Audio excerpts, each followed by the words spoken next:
Bismillahirrahmanirrahim.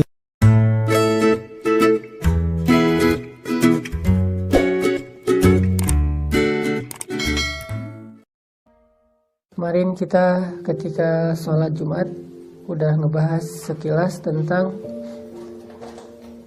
makna dari ayat yang pertama turun kepada Rasulullah SAW, surat Al-Alaq ayat 1-5, bahwa pesan yang ada di dalam paragraf itu tentang dua hal, dan ini menjadi modal buat kita ketika kita belajar menjadi hamba Allah, belajar hidup di antara hamba-hamba Allah, belajar menjadi lebih baik, belajar menjadi lebih dekat kepada Allah Subhanahu wa Ta'ala.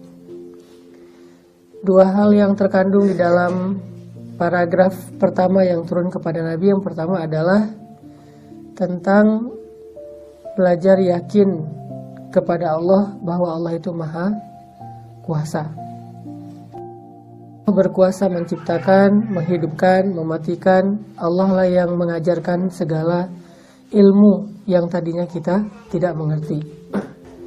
Jadi belajar mengagungkan Allah Subhanahu wa Ta'ala. Bahasanya ada di kalimat Iqra bismi rabbikal ladzi khalaq.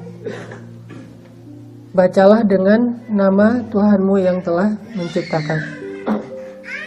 Di situ kalau dalam bahasa fikih disebut dengan ilmu rububiyah.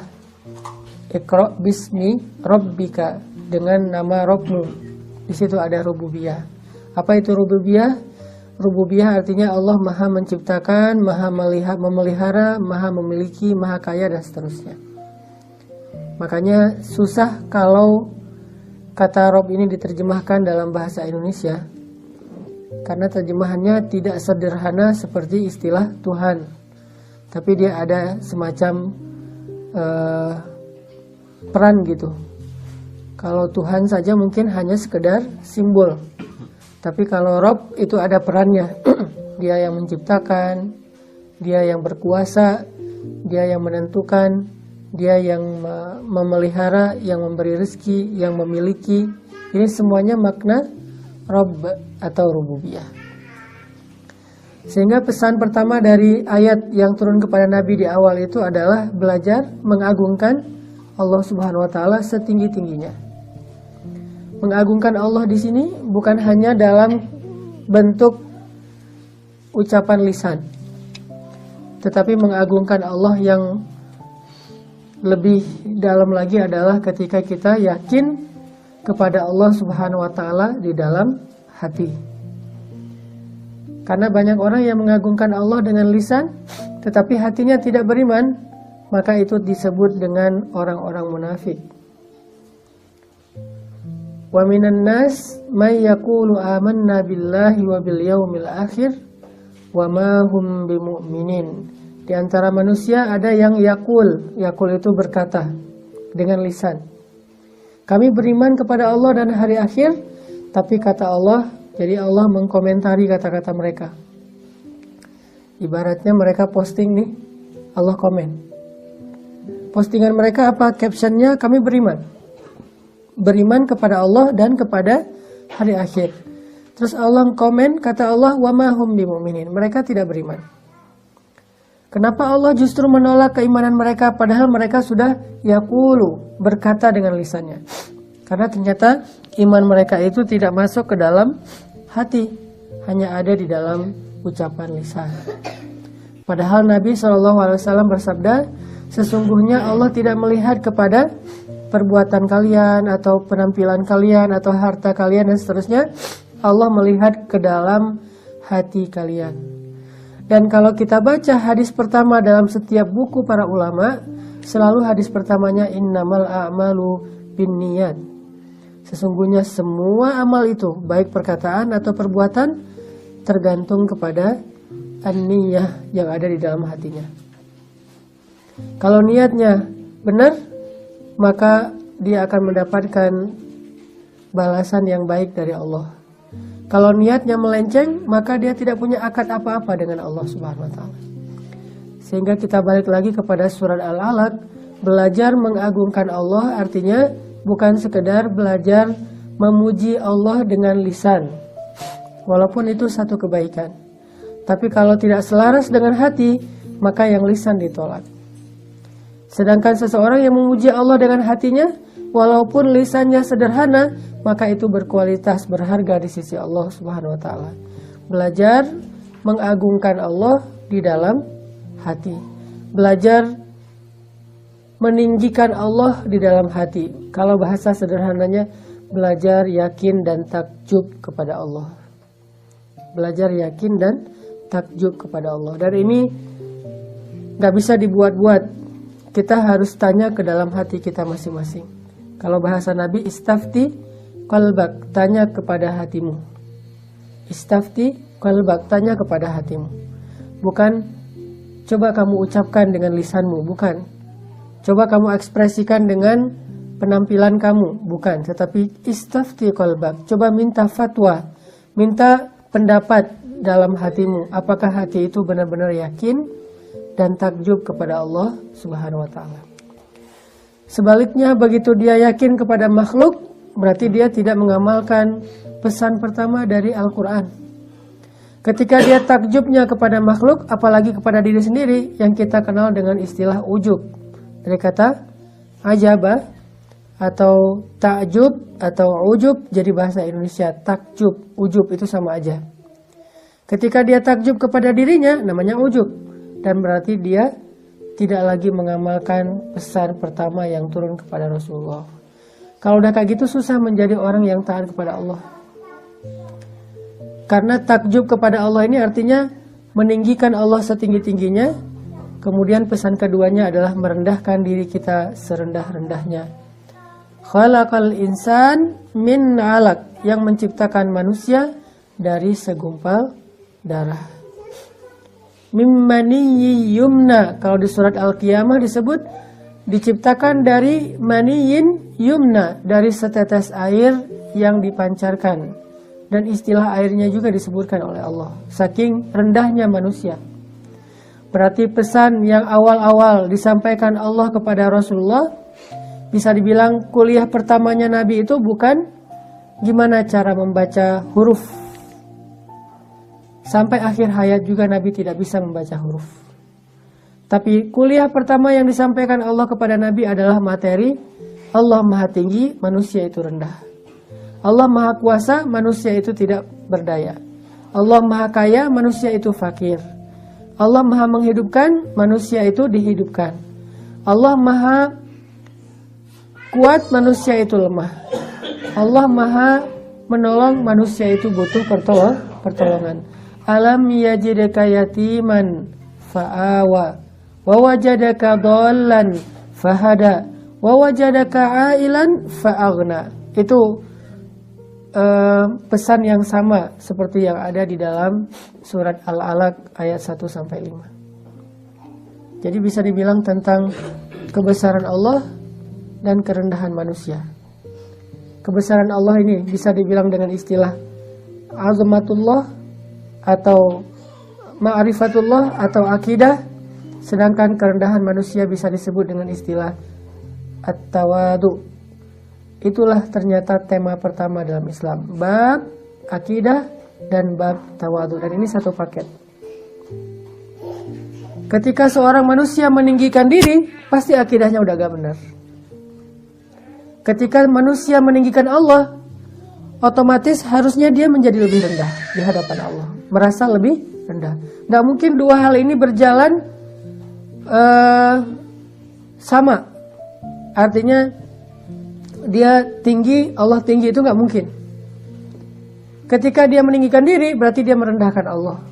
Ketika dia meninggikan Allah, berarti dia merendahkan diri. Ini sesuatu yang udah jadi satu paket. Nggak mungkin seseorang menjadi lebih taat kepada Allah dalam keadaan ujub kepada diri sendiri. Itu nggak mungkin. Nggak mungkin seseorang menjadi lebih taat kepada Allah dalam keadaan sombong. Itu nggak mungkin. Kenapa? Karena itu menyalahi kaidah dari Allah. Syarat ketika kita ingin menjadi lebih taat kepada Allah, kita harus merendahkan diri kita serendah-rendahnya di hadapan Allah. Dan bukan hanya fisiknya yang rendah, tapi juga hatinya yang direndahkan. Artinya dia merasa bahwa dirinya bukan siapa-siapa, merasa bahwa dirinya bukan apa-apa, merasa dirinya tidak berdaya di hadapan Allah, butuh kepada Allah, takut kepada Allah. Itulah kerendahan hati di hadapan Allah Subhanahu wa taala, sehingga dengan itu dia merasa harus selalu bergantung kepada Allah, berharapnya hanya kepada Allah Subhanahu wa taala. Ini pesan pertama yang disampaikan Allah kepada Nabi, bab akidah dan bab tawadu. Nanti disebutkan lagi di ayat berikutnya, Iqra wa rabbukal akram alladzi 'allama bil qalam. Ini tentang apa? Akidah. Allah lah yang maha mulia, Allah lah yang punya ilmu, Allah lah yang mengajar. Allah. Allamal insan ma lam ya'lam, baru kita yang mengajarkan manusia apa yang mereka tidak tahu. Jadi kalau Allah tentang kehebatannya, kalau manusia tentang kelemahannya. Itulah tema pertama yang turun. Kalau ngomong tentang Allah, keagungan Allah. Kalau ngomong tentang diri, kelemahan kita, kekurangan kita, ketidakberdayaan kita, kealpaan kita, dosa-dosa kita. Itu yang disebut. Sehingga dengan demikian seseorang menjadi lebih taat kepada Allah Subhanahu wa taala. Jamaah yang dirahmati Allah Subhanahu wa taala, kalau kita perhatikan salah satu penyebab seseorang itu menolak kebenaran agama, seperti yang disampaikan disampaikan Nabi dalam hadis Muslim. Salah satu yang menyebabkan seseorang itu menolak kebenaran agama itu karena sifat sombong. Jadi lawan dari tawadu adalah sombong. Kadang ada orang bilang yang ikhlas jangan sombong. Itu bukan dua kata yang berlawanan. Di Indonesia itu banyak dari kita menggunakan dua istilah yang kadang-kadang sebetulnya dia nggak klop gitu. Kalau tawadu lawannya sombong, kalau ikhlas lawannya riya. Apa bedanya sombong sama riya? Kalau sombong itu dalam urusan dunia, kalau riya itu dalam urusan agama atau ibadah. Jadi kalau orang misalnya merasa dirinya pamer kepada orang lain tentang ibadahnya, dia cerita-cerita tentang ibadahnya, itu namanya bukan sombong, tapi riya. Tapi kalau dia cerita-cerita tentang hartanya, jabatannya, pekerjaannya, hal-hal yang sifatnya duniawi, itu namanya sombong. Cuman semua ini adalah amal hati, sehingga kita nggak boleh menjudge seseorang itu riya atau sombong karena kita tidak tahu isi hati orang lain. Terus gimana dong? Ilmu riya dan sombong, tawadu dan ikhlas adalah ilmu untuk kita menilai hati kita sendiri, bukan menilai hati orang lain. Nggak boleh kita menjudge dia tuh sombong ketika dia posting ngaji. Kayak misalnya setahun yang lalu, alhamdulillah, misalnya di Indonesia itu ada Muzamil yang banyak memposting bacaan Al-Quran, sehingga cukup ngehit. Ada yang komen di postingan itu, gak boleh riya dengan bacaan Al-Quran. Berarti dia menjudge isi hati orang lain. Padahal tidak ada yang tahu isi hati seseorang kecuali Allah, kemudian orang itu sendiri.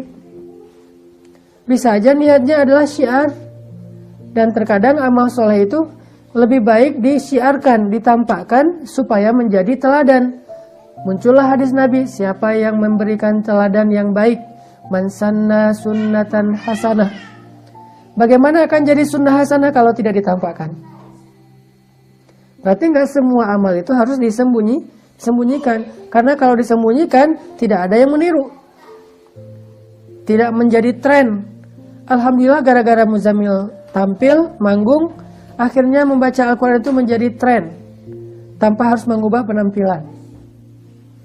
Dulu Muzamil sebelum kita buat Pemuda Hijrah, beliau membaca Al-Qurannya udah bagus, cuman tidak manggung dengan gaya aktivisnya. Lalu saya bilang, Muzamil ganti penampilan, coba pakai baju flanel kotak-kotak biasa standar, pakai kupluk kalau perlu.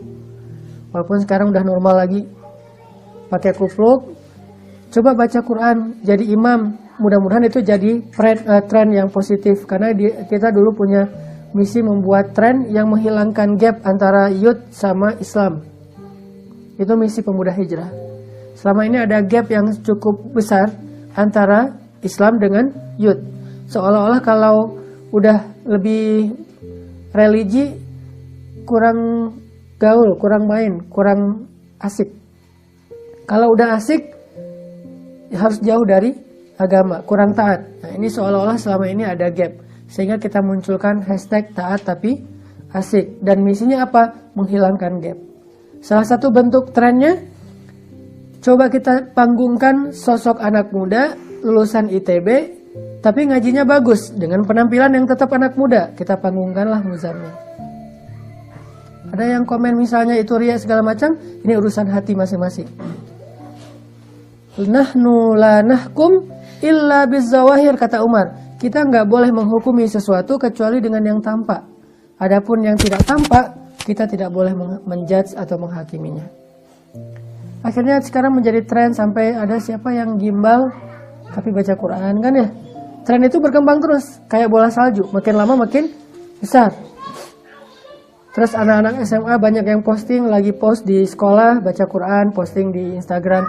Dan mungkin sebagiannya memang tidak ikhlas, sebagiannya ada yang pengen eksis di sosmed.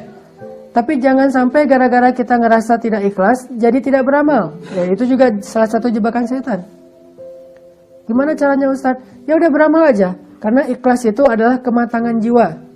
Ketika seseorang sudah matang, maka ikhlas itu akan mudah. Awalnya mungkin dia akan mengalami fase-fase puber. Ada yang puber hadis sahih. Baru tahu satu hadis sahih, semua orang sesat. Cuma dia doang yang masuk surga gitu. Ada yang puber hadis sahih. Ada yang puber ibadah sunnah. Padahal ibadahnya sunnah, tapi orang diwajibkan. Kamu harus. Allah aja nggak menyuruh dia untuk melakukan itu dengan kata harus. Nabi aja nggak mengharuskan gitu, tapi dia haruskan kepada orang lain. Ada yang puber dengan zikir-zikir. Ada yang awal-awalnya kayak gitu, riya muncul. Bahkan Imam Syafi'i juga pernah mengatakan, ta'allamtul ilma li ghairillah fa'abal ilmu ayyakuna illa lillah. Dulu tuh saya belajar ilmu bukan karena Allah, kata Imam Syafi'i, tapi karena pengen disebut ulama, pintar, hebat, syekh dan seterusnya.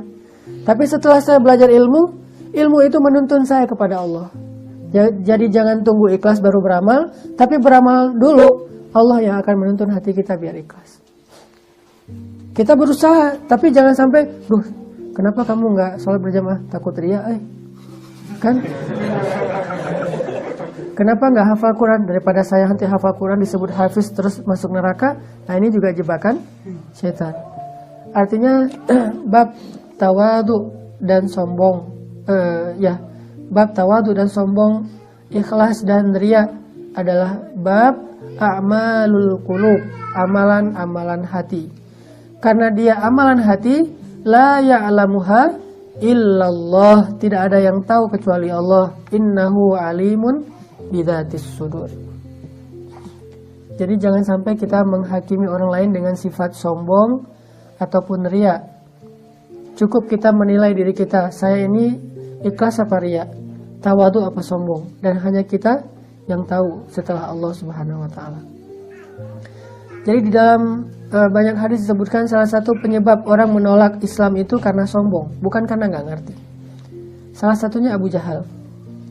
Abu Jahal itu bisa dibilang mungkin lebih ngerti Islam, Al-Quran dan hadis daripada kita. Bahkan Abu Jahal tuh mungkin nggak pernah mendengar hadis dhaif. Semua yang didengar itu hadis sahih. Kenapa sahih? Orang dengarnya langsung dari Rasul ya.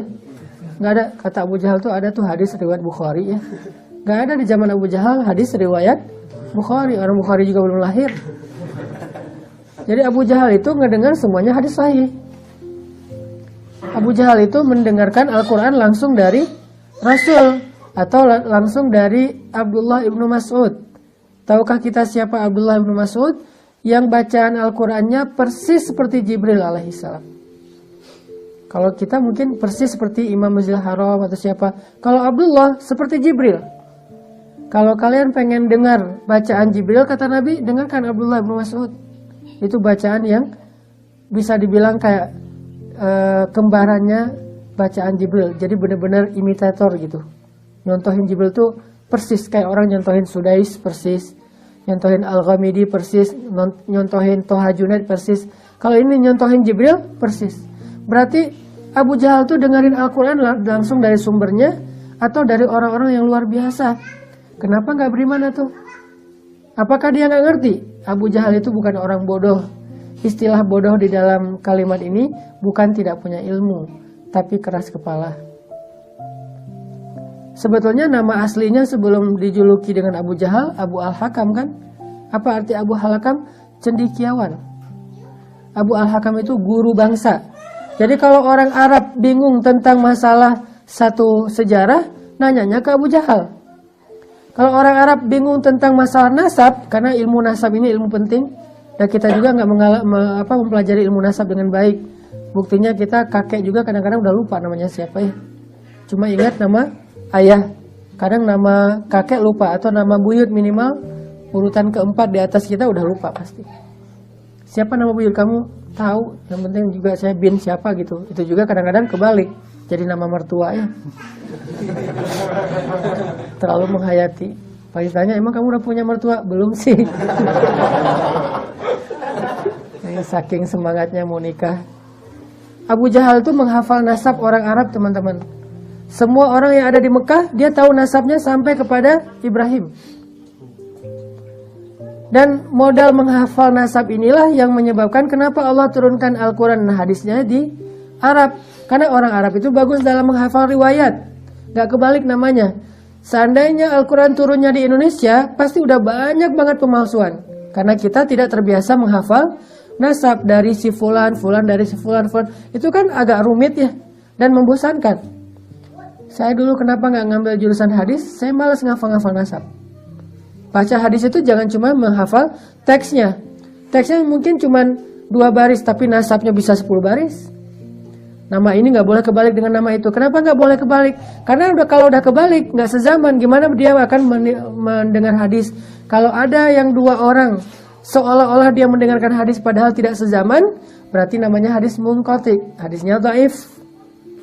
Sehingga yang membuat seseorang itu disebut hadisnya lemah atau hadisnya kuat bukan teksnya, tapi kadang riwayatnya.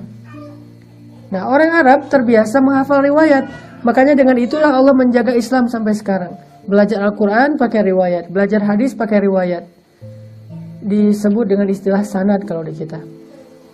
Walaupun bukan wajib menghafal sanad, cuman tetap harus ada yang melakukannya, kayak fardu kifayah.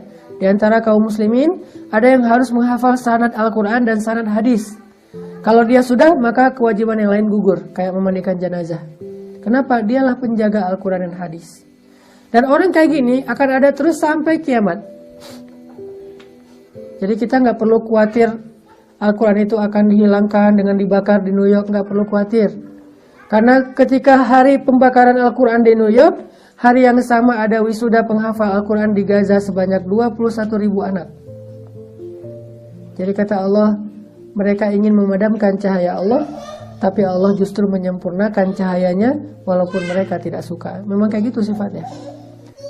Di hari atau di minggu pertama yang sama dengan dibakarnya Al-Quran di New York, di minggu yang sama diadakanlah wisuda Al-Quran para penghafal Al-Quran di Gaza sebanyak 21.000 anak. Dan itu mereka ngafal Qurannya cuma 1 bulan. Berarti 1 hari 1 juz. Kita baca sejuz juga kadang-kadang kewalahan, mereka hafal 1 bulan. Setelah 1 bulan menghafal, murajaah diulang dan udah lancar. Dan kita juga menghafal Al-Kafirun nggak beres-beres ya. Surat paling panjang di Al-Quran buat kita mungkin Al-Kafirun, karena muter terus nggak selesai-selesai. La abudu ma ta'budun wala antum abiduna ma abudun. Ini kapan selesainya? Kok panjang banget nih ayat? Karena nggak tahu ujungnya. Bayangin. Kenapa kayak gitu? Karena memang tadi yang saya sampaikan kemarin, tren belajar pada masa Rasulullah itu adalah menghafal. Hafalannya itu bagus-bagus. Tren belajar pada zaman kita itu menggunakan teknologi. Handphone hilang semua ilmu. Kalau zaman dulu ada di dalam kepala, kalau sekarang ada di saku. Buka dulu handphone. Oh ya, ntar dulu kemarin dicatat tuh, ada rekaman segala macam. Beda tren. Nah intinya, kenapa Abu Jahal menolak padahal dia ngerti Al-Quran? Karena kata Abu Jahal, kalau saya beriman kepada Muhammad, berarti saya jadi pengikut Muhammad. Padahal selama ini Abu Jahal itu kepala kabilah, kepala suku. Masa jadi pengikutnya Muhammad? Itu nggak keren banget tuh. Makanya karena itulah Abu Jahal menolak. Ini namanya sombong. Merasa dirinya tinggi. Dan sombong inilah penyakit paling bahaya bagi seseorang setelah ragu kepada Allah, yang menyebabkan dia nggak bisa taat kepada Allah. Firaun. Emangnya Firaun nggak ngerti tentang kebenaran? Ngerti. Firaun itu bukan orang bodoh. Dia itu keturunan raja. Belajarnya itu private, nggak pernah sekolah. Jadi profesor-profesor yang datang ke istana ngajarin Firaun kecil. Fir, belajar lo Fir gitu ya. Belajar Firaun teh. Belajar filsafat, belajar geografi. Kan geografi itu disebut dengan ilmu Saqafatul Muluk ya. Wawasan para raja, itu geografi. Dulu para raja itu selalu wajib mata kuliahnya belajar geografi. Karena geografi buat mereka adalah kekuasaan. Kalau kita geografi kan sekedar peta dan segala macam ya. Kalau buat mereka geografi itu adalah ekspansi kekuasaan. Jadi mempelajari geografi itu wajib bagi calon raja. Saqafatul Muluk, wawasan para raja. Geografi, filsafat, bahasa, sastra. Rata-rata raja dulu belajar sastra. Kenapa? Ketinggian bahasa itu menunjukkan luasnya wawasan seseorang. Ketinggian bahasa itu menunjukkan tingkatan sosial seseorang. Jadi seorang raja itu harus berbicara dengan bahasa yang kalau diterjemahkan jadi satu buku. Itu bahasa-bahasa yang tinggi. Kenapa tuh kalau kayak gitu Firaun tidak menerima dakwahnya Musa? Apakah dia nggak ngerti? Ngerti. Tapi dia merasa sombong, enggan. Nggak mungkin dia menjadi pengikut Musa padahal dia raja yang paling berkuasa di dunia pada masa itu. Ini masalah. Jadi masalahnya adalah istaghna. Makanya Allah berfirman di ayat berikutnya di surat Al-Alaq, kalla innal insana la yatgha ar-ra'ahu istaghna. Sungguh manusia itu akan melampaui batas kalau dia merasa dirinya serba cukup, artinya serba ada. Merasa nggak butuh kepada Allah. Merasa normal-normal aja. Dan itu terjadi dalam hidup kita walaupun dengan grade yang mungkin nggak separah mereka. Contohnya apa? Kita itu jadi lebih taat kepada Allah kalau kita lagi banyak masalah. Kayak gitu kan yang sering kita rasain. Giliran baru diputusin, sholatnya khusyuk. Kemarin diputusin, misalnya malam diputusin. Itu dia azan subuh. Itu azan subuh paling baper. Makanya azan subuh terbaik menurut saya orang yang baru diputusin. Itu azannya enak banget. Allahu Akbarnya aja getarannya gimana gitu ya. Getaran nggak percaya kok bisa gitu ya. Aku nggak bisa hidup tanpa kamu gitu ya. Ini artinya orang kalau lagi banyak masalah, sakit, banyak hutang, ada masalah sama temennya, sama mantan, apalagi pas lihat postingan mantan terakhir tuh udah di atas pelaminan, itu kan berat banget tuh. Biasanya doanya khusyuk, tilawahnya banyak, tahajud rajin. Kenapa? Karena waktu itu dia lagi drop, lagi down banget, dan ketika itu dia merasa butuh kepada Allah. Tapi kalau lagi normal, doanya juga standar. Ya Allah sama aja deh dengan yang sebelah gitu ya. Atau minimal Rabbana atina fid dunya hasanah. Kalau sholat ayatnya pasti yang paling ikhlas, Al-Ikhlas. Nggak mau ayat-ayat yang panjang. Kalau misalnya dia lagi banyak masalah, ayatnya bisa Al-Baqarah tuh, walaupun alif lam mimnya doang gitu. Al-Baqarah, Ali Imran. Kenapa bisa kayak gitu? Karena seseorang ketika lagi ngerasa normal, dia nggak ngerasa butuh sama Allah, dan saat itu dia nggak jadi taat. Tapi kalau dia lagi banyak masalah, dia merasa butuh pada Allah, saat itu juga dia akan kedongkrak, termotivasi, terbooster untuk lebih taat kepada Allah. Dan itu fitrah manusia. Masalahnya, kenapa kita sering ngerasa nggak butuh kepada Allah, padahal hidup kita 24 jam di tangan Allah. Inilah sombong. Terlalu yakin bahwa kita masih bisa hidup sehari lagi atau bahkan setahun lagi. Terlalu pede bahwa uang kita tuh banyak. Padahal banyak orang yang nggak bisa menahan kematian walaupun dia orang kaya. Dan itu udah entah berapa juta orang kayak gitu. Dia orang kaya banget tapi nggak bisa nahan kematian, tuh buktinya. Mau meninggal ya meninggal aja walaupun dia kaya raya. Bahkan dia punya satu negara mungkin, seorang raja. Mencari obat supaya bisa hidup kekal. Seperti Raja Qin kan, Raja Cina.